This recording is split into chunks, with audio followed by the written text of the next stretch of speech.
ringing up Bradford Council Solicitor Graeme Kenna.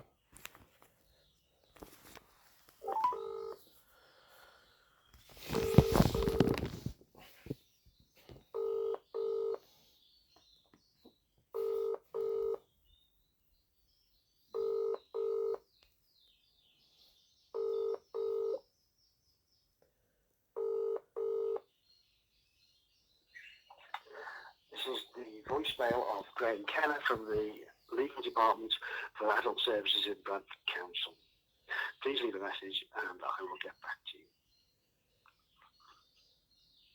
After you've finished your message, just hang up, or to hear more options, please press 1. Yes, hello, Mr. Kenna. It's Mr. Hussain here. Once again, ringing yourself up. Excuse me.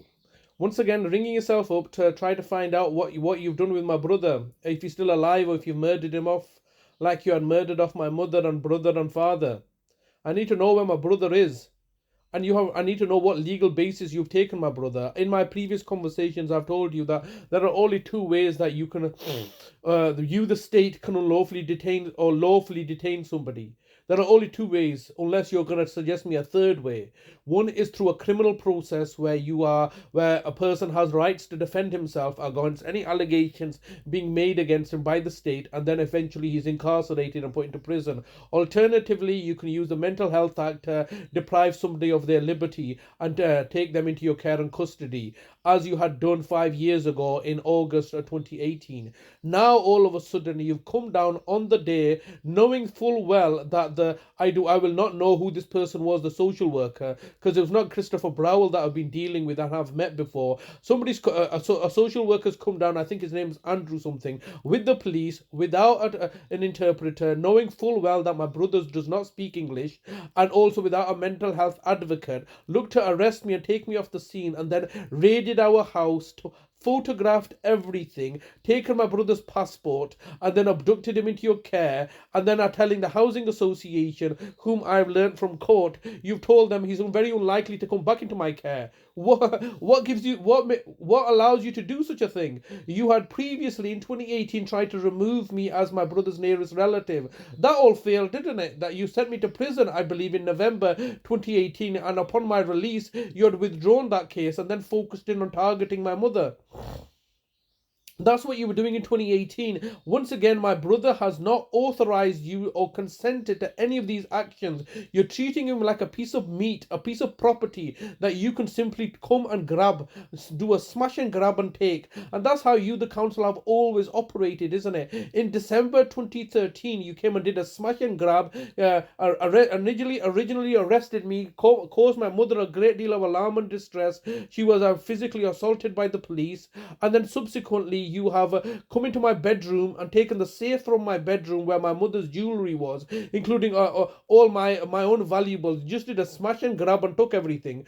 Now 10 years later, we have no idea what's happened to the contents of my safe, which you are now holding as a local authority 10 years later without clear justification to do so. My mother never got to see her jewelry ever again. You didn't give it to her. You basically have just kept it and murdered her off. So that's what you did. You've always done this, just done a smash and grab, and now you've done a recent smash and grab in August 2018, the latest one, where you just come and grabbed a person. You did a smash and grab 5 years ago where you came down with the police and sectioned my brother, and the only way you could section him by bringing 2 doctors along. So you came with a clear intention with the police to come down and do a welfare check, get my brother sectioned, because you know the law required you to have 2 doctors involved, your own puppets, basically Dr. Shumun Sami and Dr. Nadim Nasser in 3rd of August 2018. That's what you did then. This time, you've done away with all kind of legal framework. You've not pursued a case in the court of protection. You've not pursued, a mental health section. You've not charged my brother with any crime. 78 days later, Mr. Kenna, how absolutely abhorrent is that of you? You simply wanted to force through this mental capacity assessment at all costs. You're gonna end up murdering my brother, killing him off, just so you can get this mental capacity assessment, which you were supposed to get when my brother was originally in your care and custody in 2018. Obviously, I had made it quite clear at the time to Rashmi Dixon, his psychiatrist, that hey, if he's going to be released, get a mental capacity assessment carried out. And this mental capacity assessment, you do understand, spells your own doom, because my brother never lacked mental capacity. His mental condition of schizophrenia he's had since the mid 80s. So he's and as a result of him having schizophrenia, you were quite happy for him to take direct payments and become an employer where he was employing a personal assistant. Nothing has changed in my brother's mental condition that now allows you to state that, oh, he cannot manage his own finances. How was he in a position to manage his own finances in 2006 and 7 and 8, or when you were paying out direct payments and he was employing people? The reality was that me and my brother have always been one. And what you want to do is you want to separate us out to target me and victimize my brother. That's the reality of the situation. Together we are stronger. Divided we're both far more weaker and vulnerable. My brother's now clearly very vulnerable. He's got nobody to mentally advocate on his mental health, so he's required to have a mental health advocate. That's the role I play. I'm his nearest relative. I act as his translator. You've done none of this. You've got no legal framework to have abducted my brother. I continue to ring you up every single day. I've been leaving you a message from the 10th of October 2023. Previously, I've sent you an email every single day for you to give me a legal basis of how you have taken my brother. My brother has certain inalienable human rights. He's a human being. He's not a piece of meat that you can grab and take like this and hold him hostage as you are doing. He has mental capacity. He's authorized me on numerous occasions over and over again that you represent me. I'm giving you my authority. He's done that. I've video recorded it. I've wrote it all down. I've got witnesses. I've got your own people to act as witnesses. Even Vicina Brown on the 1st of March 2019, which is not that long ago, when you were pursuing court proceedings against my mother, Vicina Brown came to Oldham and did a mental capacity assessment at the time whilst I was being detained by the police in police custody because you had made the allegations that I had kidnapped my own mother. You the police, West Yorkshire Police and Greater Manchester Police arrested me from my vehicle on the 28th of February 2019. On the 1st of July, after having broken my sister's door in and located my mother and my brother there, Vicina Brown went down to Oldham, did a mental capacity assessment and concluded that my brother has mental capacity to make the decision of where he wants to live. So we've already gone through this. So what's happened, what's changed from 2019 until 2023 over this time period where subsequently he was subsequently released from the city mental health team, Dr. Rashmi Dixon. You're approaching the maximum allowed time for recording a message. If you wish to record further, please choose the append option from the menu. If you've finished recording, just hang up. If you don't carry on recording or hang up, your message will be deleted. To listen to your message, please record the rest of your message after the tone. When you've finished recording, press the hash key. As I was saying, Mr. Kenna, my brother was mentally assessed as having capacity by your very own Vicina Brown on the 1st of March 2019.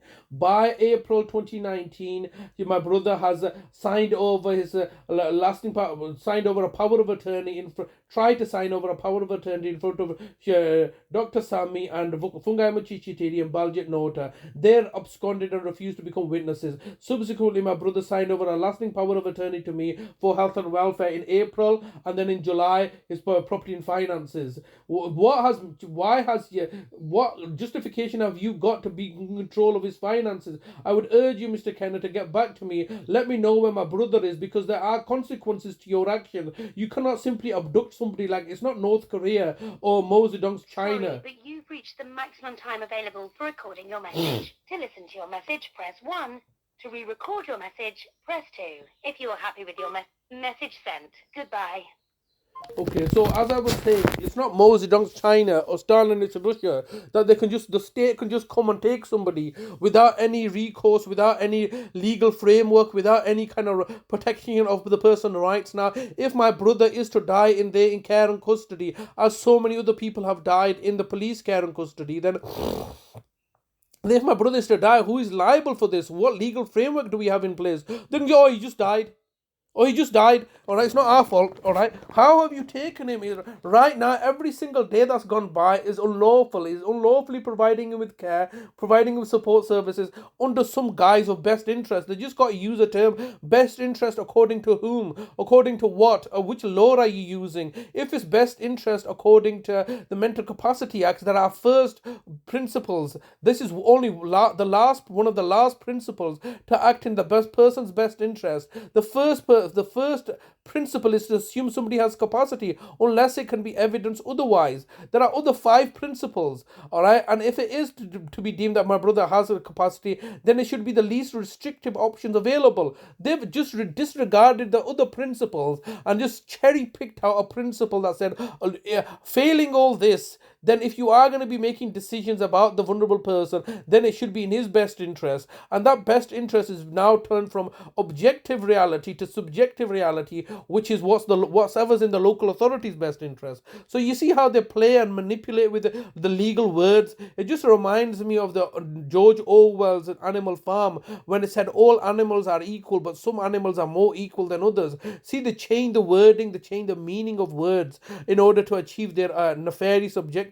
I'm simply asking, under what legal framework have you taken my brother? He has not consented to this. You have not provided me with any legal framework. Previously, you were telling me what my brother's rights are as his nearest relative. I could have him removed from section 2 where he was being detained. He's not detained under any mental health section. They're forcing him to be there. And one of the failures that they've got is that he doesn't have a hearing aid. So they've forced him to get a hearing aid, forced him to get registered with a doctor, forcing him to be medicated, for all force, in clear deprivation of my brother's liberties. This is simply horrendous and deplorable of the state, and they're simply refusing to engage with me because they know they got caught out in their lies, because I'm going to bring them up. Absolutely horrendous and ridiculous.